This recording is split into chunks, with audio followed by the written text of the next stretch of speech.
আসসালামু আলাইকুম। আলহামদুলিল্লাহ। তো দর্শক বন্ধুরা, আজকে মাহে রমজানের দ্বিতীয় দিনে আমরা সকালবেলা পাগলির দুধ দহন দিয়ে শুরু করছি কাজ। তো দেখছেন আসলে বড় ভাই গরু দুধছে, আমি এদিকে মুরগির খাওয়াচ্ছি, যেহেতু আসলে এখনো পরিপূর্ণ সুস্থ হতে পারি নাই। তো সকলের কাছে দোয়া আরজি, আল্লাহ যেন মাহে রমজান ওসিলা এই যে আমাদের গরুগুলোর গট দহন করতেছে। তো অ্যাকচুয়ালি যেহেতু গরম চলে আসছে, আসলে অনেক কাজ আমার। তারপরে আমি গতকালকে আপনার চাপাস স্প্রে করে দিলাম যেন কোনো আমাদের একটা গরুর যেহেতু লেম্পি আর বাকিগুলোর হয়েছে। দোয়া করবেন, ছোট বাচ্চাগুলো আছে, আল্লাহ যেন সুস্থ রাখে। রমজানে আপনাদের কেমন দিনকাল কাটতেছে অবশ্যই কমেন্ট করে জানাবেন। অ্যাকচুয়ালি গরুর ফার্মে যদি নিজে পরিশ্রম না করা যায় তাহলে কখনোই লাভবান হওয়া যায় না, এত অনেক দাম। সেজন্য আসলে এই মাস থেকে তৈরি করলাম মিক্সার, প্রায় 300 কেজি মিক্সার তৈরি করেছি। তো সেই ভিডিওটা ইনশাল্লাহ আমরা তৈরি করব। সেটা কিভাবে আমরা মিক্সার তৈরি করি সেটা আপনাদের মাঝে তুলে ধরব। তবে ইনশাল্লাহ মিক্সার তৈরি করে খাওয়ালে গরুর গ্রোথ এবং দুধ কোনোটাই কমে না এবং এটা পিওর হয়। তো সেক্ষেত্রে আমরা চেষ্টা করব প্রচুর পরিমাণ কাঁচা ঘাস, আসলে যেহেতু আমার আর হচ্ছে খড়ের সমস্যা। ইনশাল্লাহ দোয়া করবেন, আমার আশা আছে এই বছর কাঁচা ঘাস এবং খড় এই দুইটা আমি রাখার চেষ্টা করবো। আর কাঁচা ঘাস বড় একটা জমিতে করার চেষ্টা করব, যেহেতু আমার প্রত্যেকটা গরুকে পর্যাপ্ত পরিমাণ দিতে পারে। দানাদারটা বাড়িয়ে দেওয়ার চেষ্টা করব, তাহলে আমাদের খরচ কমে আসবে, তাহলে লাভ আগের থেকে আরও বেশি হবে। তবে সবচেয়ে বড় কথা হচ্ছে গরুর সুস্থতা। গরু সুস্থ থাকলে সবল থাকলে ভালো লাগবে।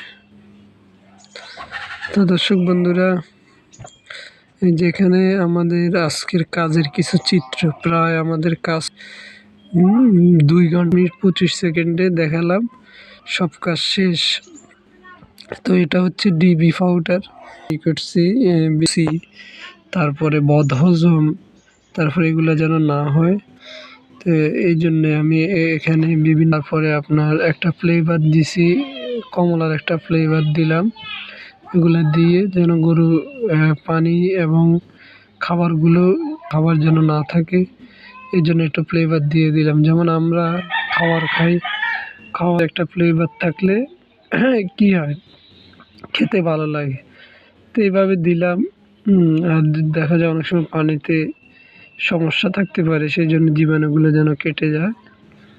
তো দর্শক বন্ধুরা, আলহামদুলিল্লাহ এই অসুস্থতার মাঝেও চেষ্টা করতেছি কাজ করার জন্য। সকলে আমার জন্য দোয়া করবেন। আল্লাহ হাফেজ।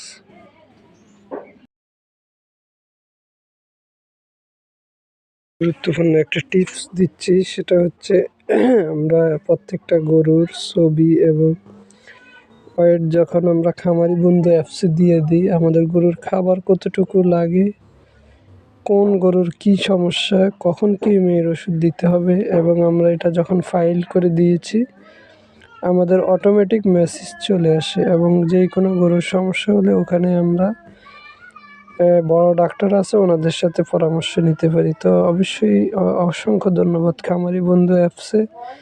তো যারা এখনও খামারি বন্ধু অ্যাপসটি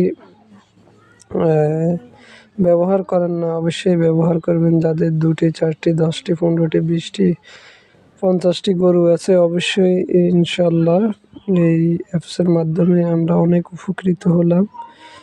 তো খামারি বন্ধু অ্যাপসকে অসংখ্য ধন্যবাদ। আমরা যারা ছোট খামারি রয়েছি, আমাদের আসলে অনেক হেল্পফুল হয়।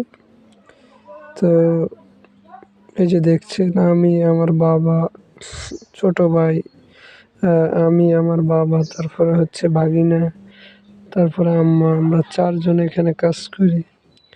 যেহেতু আমরা এখনো কোনো লোক নেই, আমাদের এখানে এখনো শিখার অনেক কিছু বাকি আছে। তো সেজন্যে আমরা নিজেরাই কাজ করি।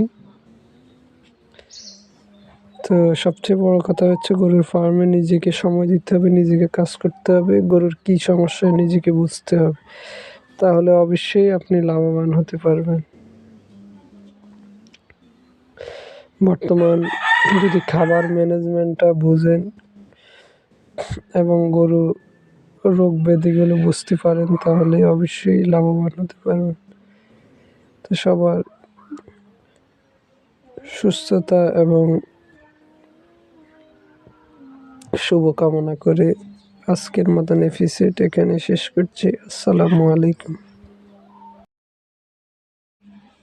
ভাইরাস থেকে বাঁচার জন্য অবশ্যই চারপাশ খামারের পরিষ্কার পরিচ্ছন্ন এবং খামারের ভিতরটা পরিষ্কার পরিচ্ছন্নতা রাখার চেষ্টা করবেন, তাহলে বিশেষ করে গরুর রোগ বিমার কম হওয়ার সম্ভাবনা। তো অ্যাকচুয়ালি আমি আমার বাস্তবতাগুলো আমার Abdur Rahman agro farm YouTube channel এবং পেজে দেওয়ার চেষ্টা করি, কারণ হচ্ছে আমার বাস্তবতা থেকে যেন যারা নতুন তারা কিছু শিখতে পারে। আসলে একটা ফার্ম তৈরি করতে নিজেকে অনেক শ্রম দিতে হবে, অনেক অনেক, যার তুলনা হয় না।